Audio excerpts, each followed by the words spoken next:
Good morning students. बसंत भाग 2 के अंतर्गत हमारा जो प्रकरण चल रहा है वह है कहानी मिठाई वाला।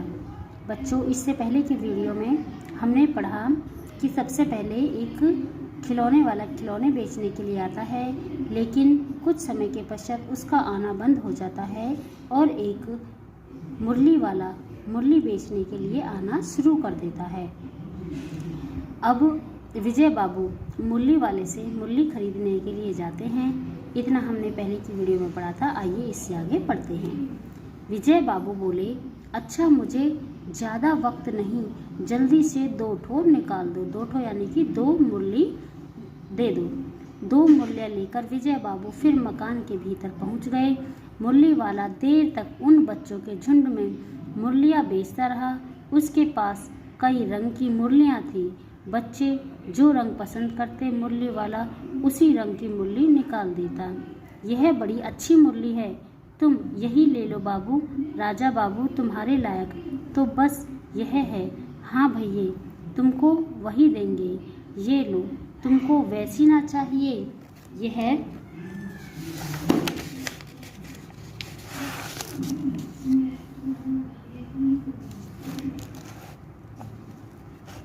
नारंगी रंग की। अच्छा वही लो। ले आए पैसे? अच्छा ये लो, तुम्हारे लिए पहले ही से यह निकाल रखी थी। तुमको पैसे नहीं मिले, तुमने अम्मा से ठीक तरह मांगे न होंगे। धोती पकड़कर पैरों में लिपटकर अम्मा से पैसे मांगे जाते हैं। बाबू, हाँ फिर आओ, हाँ फिर आओ, अब की बार मिल जाएंगे। दुअन्नी है। बच्चे ने कहा, तो क्या हुआ? ये लो पैसे वापस लो। ठीक हो गया ना हिसाब? मिल गए पैसे? देखो मैंने तरकीब बताई। अच्छा अब तो किसी को नहीं लेना है, सब ले चुके। तुम्हारी माँ के पास पैसे नहीं हैं। अच्छा तुम भी यह लो। अच्छा तो अब मैं चलता हूँ। इस तरह मुरली वाला फिर आगे बढ़ गया। इस तरह से मुरली वाला सभी बच्चों को मुरली दे जाता था।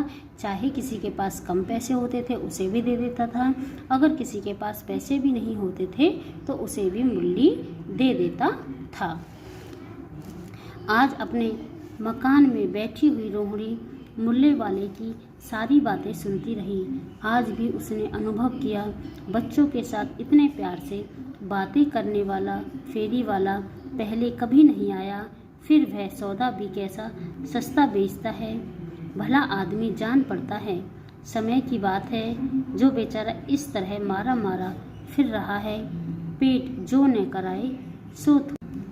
इस समय मुरली वाले का क्षीण स्वर दूसरी निकट की गली से सुनाई पड़ा। बच्चों को बहलाने वाला मुरलिया वाला। रोहिणी इसे सुनकर मन ही मन कहने लगी, और स्वर कैसा मीठा है इसका। बहुत दिनों तक रोहिणी को मुरली वाले का वह मीठा स्वर और उसकी बच्चों के प्रति वे स्नेह सिक्त बातें याद आती रहीं। स्नेह सिक्त यानी कि प्रेम से आसक्त या प्रेम से भरी हुई। महीने के महीने आए और चले गए, फिर मुरली वाला न आया।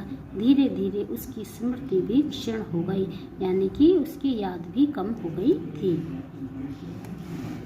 8 मास बाद सर्दी के दिन थे। रोहिणी स्नान करके मकान के छत पर चढ़कर आजानुलंबित केश राशि सुखा रही थी। आजानुलंबित का मतलब होता है कि आजानुलंबित का मतलब होता है कि घुटनों तक लंबी उसके बाल थे।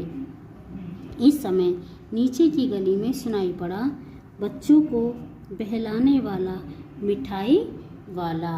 अब खिलौने वाला आता था, खिलौने वाले ने आना बंद कर दिया, फिर मुरलिया वाला आने लगा, और जब मुरली वाले ने आना बंद कर दिया तो फिर मिठाई वाला आने लगा।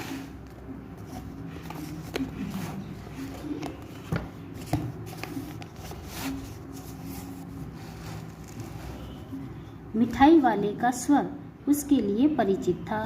झट से रोहिणी नीचे उतर आई। उस समय उसके पति मकान में नहीं थे। हाँ, उनकी वृद्धा दादी थी। रोहिणी उनके निकट आकर बोली, दादी, चुन्नू मुन्नू के लिए मिठाई लेनी है, जरा कमरे में चलकर ठहराओ। यानी कि उसको कमरे में रोक लो या कमरे में बैठाओ। मैं उधर कैसे आऊँ, कोई आता न हो, जरा हटकर मैं भी चिक की ओट में बैठी रहूँगी। चिक यानी कि पर्दे की। दादी उठकर कमरे में आकर बोली, ए मिठाई वाले, इधर आना। मिठाई वाला निकट आ गया। बोला, कितनी मिठाई दूँ माँ? ये नए तरह की मिठाइयाँ हैं, रंग बिरंगी, कुछ कुछ खट्टी, कुछ कुछ मीठी, जायकेदार, बड़ी देर तक मुंह में टिकती हैं, जल्दी नहीं घुलती, बच्चे बड़े चाव से चूसते हैं। इन गुणों के सिवा ये खांसी भी दूर करती है। कितनी दूँ? चपटी गोल पहलदार गोलियाँ हैं, पैसे की 16 देता हूँ।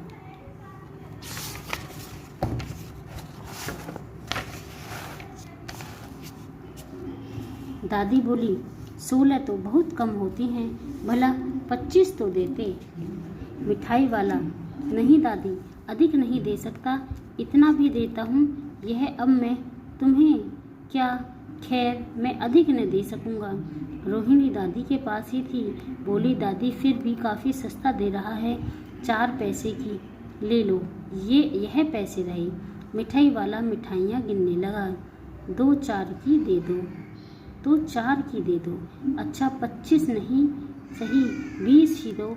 अरे हाँ, मैं बूढ़ी हुई, मोल भाव अब मुझे ज़्यादा करना आता भी नहीं। कहते हुए दादी के पोपले मुंह से जरा सी मुस्कुराहट फूट निकली। रोहिणी ने दादी से कहा, दादी इससे पूछो, तुम इस शहर में और कभी भी आए थे या पहली बार आए हो? यहाँ के निवासी तो तुम हो नहीं। दादी ने इस कथन को दोहराने की चेष्टा की ही थी कि मिठाई वाले ने उत्तर दिया, पहली बार नहीं, और भी कई बार आ चुका हूँ।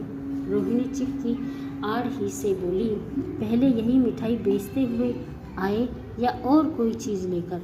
मिठाई वाला हर्ष, संशय और विस्मय आदि भावों में डूबकर बोला, इससे पहले मुरली लेकर आया था और उससे भी पहले खिलौने लेकर।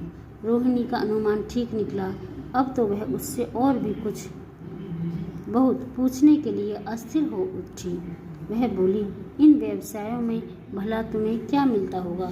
वह बोला, मिलता भला क्या है, यही खाने भर को मिल जाता है, कहीं नहीं भी मिलता है, पर हाँ संतोष, धीरज और कभी कभी असीम सुख जरूर मिल जाता है, और यही मैं चाहता भी हूँ। सो कैसे, वह भी बताओ।